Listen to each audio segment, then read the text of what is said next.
दोस्तों स्वागत है आपका हमारे चैनल में। और अभी मैं हूँ अपने गांव खन्नी खुर्द में। ये हमारे दो भाई हैं, ये दोनों भाई बताएंगे हमारे गांव के कंडीशन के बारे में। इनसे कुछ मैं क्वेश्चंस करूंगा और ये बताएंगे गांव की स्थिति के बारे में। तो नाम बताइए, पर सबसे पहले अपना नाम बताइए। मेरा नाम प्रशांत राय। ओके, तो ये अपने गांव का नाम बताइए पहले। यहाँ पर हमारे गांव का नाम है खन्नी खुर्द। यहाँ पे गांव में जो सबसे मतलब ज़्यादा खेती कौन सी फसल की होती है आपके यहाँ? हमारे यहाँ ज़्यादातर दो फसलों की खेती होती है सीजन वाइज। गर्मी में होती है धान की और ठंडी में गेहूं की। ओके, तो आपके यहाँ जो जैसे खेती करने के लिए पानी का स्थिति, पानी जैसे आता है नहर वगैरह में, वैसे क्या स्थिति आपके यहाँ है? हमारे यहाँ पानी का उतना अच्छा कंडीशन नहीं है, क्योंकि जो नहर है वो हर बार उसका रिपेयरिंग नहीं होता, जैसे जेसीबी नहीं आती है, और ना ही उससे अच्छा फ्लो बना रहता है, ना ही हर जगह हर खेतों की उपलब्धियाँ होती है। इसके चलते हमारे गाँव में बोरिंग का ज़्यादा यूज होता है, जिससे हमारा वाटर लेवल नीचे जा रहा है डे बाई डे। तो इससे फसल पे तो असर पड़ता होगा? हाँ, फसल पे भी असर पड़ता है। और जो जैसे यहाँ के लोकल निवासी हैं और वो वाटर लेवल नीचे जाने के चलते उनके पानी वाले पीने पे भी असर पड़ता है। तो बाज़ार में फसलों का दाम क्या है आपके यहाँ? जैसे आप लोग बाज़ार में फसलों का दाम हमारे हिसाब से अभी गेहूं का हुआ है 2100 पर क्विंटल। मतलब मेरे कहने का मतलब ये है कि जो इन्वेस्ट हम कर रहे हैं अपने खेतों में उसके वो फ़ायदा कुछ मिल रहा है या ऐसे ही? नहीं उतना। इस बार का जो फसल हुआ था उसमें बहुत ज़्यादा घाटा लगा था, क्योंकि इस बार की फसल में सारी फसलें गिर गई थी और उसके चलते जितना भी अनाज था सब नीचे गिर गया था, तो बहुत ज़्यादा नुकसान हुआ है हर फार्मर को। सरकार से कुछ मुआवजा मिला आपके यहाँ? नहीं, सरकार तो हमारे यहाँ बात पूछने भी नहीं आई।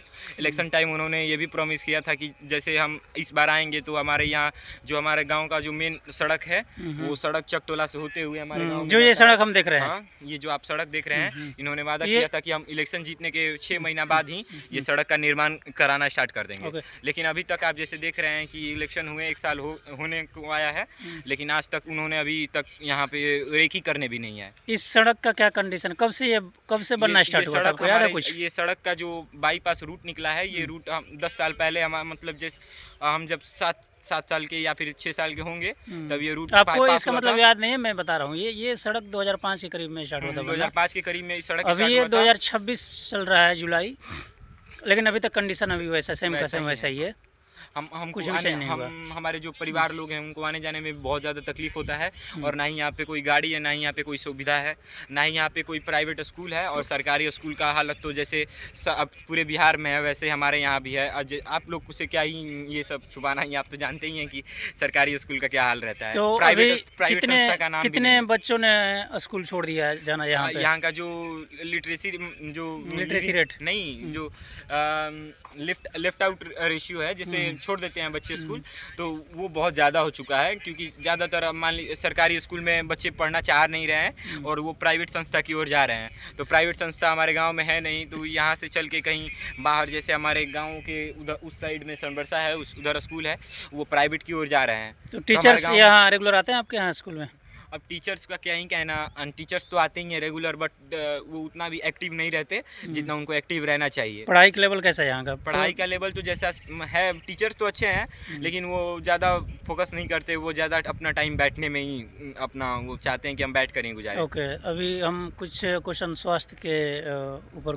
स्वास्थ्य का तो यहाँ पे बात ही नहीं है। स्वास्थ्य के नाम पे यहाँ पे एक प्राइवेट क्लिनिक है। गांव से नियरेस्ट हॉस्पिटल कौन सा आपके यहाँ? गांव से नियरेस्ट हॉस्पिटल है हमारे यहाँ सनबरसा बाजार में, और एक छोटा मोटा वो भी नहीं है अच्छा फैसिलिटी। जैसे इमरजेंसी टाइम में तो हमको बहुत ही ज़्यादा तकलीफ होती है, हमको यहाँ से आरा जाना पड़ता है, और आरा में भी नहीं हो तो वहाँ से पटना।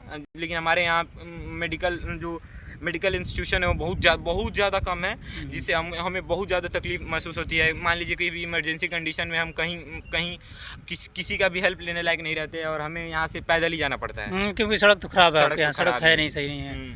तो सड़क पे तो चलिए बात कर लिया कि ये पिछले 21 साल से इसका काम वैसा ही है। हर साल हमारे जैसे दादाजी बोलते थे कि हर साल नेता आते हैं और वो वादा करते हैं, सांसद से लेकर मुखिया तक और वार्ड वगैरह सारा अपना वोट बैंक की राजनीति करते हैं और फिर चले जाते हैं जीतने के बाद, है ना? ओके, तो चलिए सड़क का तो बात हो गया। बिजली आपके यहाँ कितने घंटे तक रहती है? नहीं, हमारे यहाँ बिजली का कोई ठिकाना नहीं है। बिजली हमारे यहाँ अगर थोड़ा सा भी आंधी तूफान आए तो हमारे यहाँ बिजली चली जाती है, क्योंकि हमारे यहाँ बिजली का भी बहुत ज़्यादा प्रॉब्लम होता है। और बिजली के चलते हमारे यहाँ कभी कभार रात में भी खाना नहीं बन पाता है, क्योंकि जब बिजली आती है ये हमको हमारे पढ़ाई में भी बहुत ज़्यादा इफेक्ट करता है कि रात में हमारी पढ़ाई नहीं हो पाती है। और गर्मी के दिनों में तो हमें और ज़्यादा तकलीफ़ होती है। तो और क्या नाम है, पानी तो भी साफ होगा आपके यहाँ का?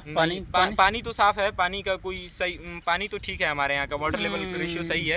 लेकिन जिस हिसाब से अभी हमारे यहाँ खेती हो रही है, मैं क्वेश्चन करना चाहूँगा, एक क्वेश्चन करना चाहूँगा आपके यहाँ पानी के ऊपर। जो हम लोग पानी पीते हैं, आपके यहाँ कोई नल जल का सुविधा नहीं? हमारे यहाँ नल जल का कोई योजना नहीं है। जैसे हमारे प्रधानमंत्री हैं श्री नरेंद्र मोदी, तो उन्होंने हर गांव में ये योजना लाई थी, नल जल योजना, जिससे आप भी वाकिफ होंगे। लेकिन हमारे यहाँ ऐसे कोई सुविधा उपलब्ध नहीं है। नहीं, मुझे सुनने को मिला कि आपके यहाँ काम तो चला था, लेकिन सारा पाइप वगैरह तोड़ ताड़ के डाले थे, लेकिन सारा उन्होंने घोटाला कर गए। हाँ, सारा करप्शन हो गया। टंकी वगैरह बना हुआ है, पाइप वगैरह हर जगह कनेक्शन शायद दिया गया है। टंकी है, बट वहाँ पे बच्चे खेलते हैं। कुछ वार्ड में कनेक्शन दिया गया है, लेकिन वो काम पूरा नहीं हुआ, फाइनल नहीं हुआ। ये मामला है। बाकी चापाकल से भी मतलब काम चल रहा है यहाँ पे। ओके। और क्या रोजगार के लिए मतलब क्या लोग यहाँ पे अगल बगल है कोई रोजगार, या यहाँ से लोग माइग्रेट कर रहे हैं? हाँ, माइग्रेट। हमारे यहाँ जो अर्बनाइजेशन है, शहरीकरण, वो बहुत तेजी से हो रहा है। यहाँ के जितने भी किसान हैं वो अपने बच्चे को चाहते हैं कि यहाँ से अपने दूर रखें और कुछ एजुकेशन दें, क्योंकि यहाँ पे एजुकेशन फैसिलिटी तो आप जानते ही हैं कि सरकारी स्कूल के नाम पे सिर्फ सरकारी स्कूल ही है, ना ही कोई प्राइवेट इंस्टीट्यूशन, ना ही कोई ट्यूशन, कुछ नहीं है यहाँ पे। जो भी हैं बच्चे अब यहाँ से माइग्रेट कर रहे हैं अपने फैमिली के साथ। वो चाहते हैं कि हम जाकर अपनी सिटी में जगह ले लें, वहीं पे अपना बच्चे को पढ़ाए लिखाएं और यहाँ से सब दूर हो जाएं, क्योंकि यहाँ पे सड़क, स्कूल की व्यवस्था सही नहीं है। यहाँ पे कुछ रोजगार है वगैरह कुछ नहीं। पहले आपने सुना होगा कि जैसे Mahatma Gandhi rural guarantee act था, जिसमें 100 दिन का काम करने का उन्होंने प्रॉमिस किया था कि हम अगर आप बेरोजगार आदमी हैं तो हम आपको 100 दिन का काम देंगे। लेकिन ये वाला जो यहाँ पे था स्कीम, यहाँ पे एक दिन भी लागू नहीं हुआ है। और हम अपने प्रधानमंत्री से यही आग्रह करेंगे कि हमारे यहाँ भी रोजगार का कुछ किया जाए बहुत जल्द, क्योंकि हमारे यहाँ के युवाओं को बहुत ज़्यादा ज़रूरत है। ये अर्बनाइजेशन जो शहरीकरण है उसको रोकने हेतु बहुत ज़्यादा ये ज़रूरी है। चलिए लास्ट क्वेश्चन करूँगा। पंचायत चुनाव के बाद आपके गाँव का कितना विकास हुआ? पंचायत चुनाव के बाद हमारे गांव का कहाँ विकास हुआ? कुछ नहीं। हमारे यहाँ सारे जितने भी थे, बस थोड़ी सी जो हमारे यहाँ ये लाइटिंग की जो हुई थी ना टंकी, वो बैठाई गई है बस, और उसके अलावा कुछ नहीं। तो मुखिया आपके यहाँ आते हैं महीने में एक बार, जैसे आना होता है, बैठक करना होता है? तो मुखिया तो नहीं आते हैं, बैठक हुई जो शादी वादी में बुलाया जाता है तो आते हैं, खाते हैं, चले जाते हैं, बस इलेक्शन के टाइम में आते हैं। आप एक बात बताइए, क्या ऐसे लोगों को हमें शादी में इनवाइट करना चाहिए? नहीं करना चाहिए। उनके समय वोट लेकर फिर नहीं, 5 साल उनको बुलाकर उनसे सवाल करना चाहिए कि सवाल जवाब, जैसे हमारे वोट की वो कीमत समझें और वो हमारे यहाँ सारा काम करें। जैसे हमारे यहाँ वो आग्रह करें विधायक से कि हमारा ये रोड पास हो जाए, हमारे यहाँ स्कूल खुले, हमारे यहाँ हॉस्पिटल खुले, हमारा विकास हो, हमें रोजगार मिले। हमारे जितने भी शहरीकरण भाई जा रहे हैं गाँव छोड़कर, ये जल्द से जल्द रोकें।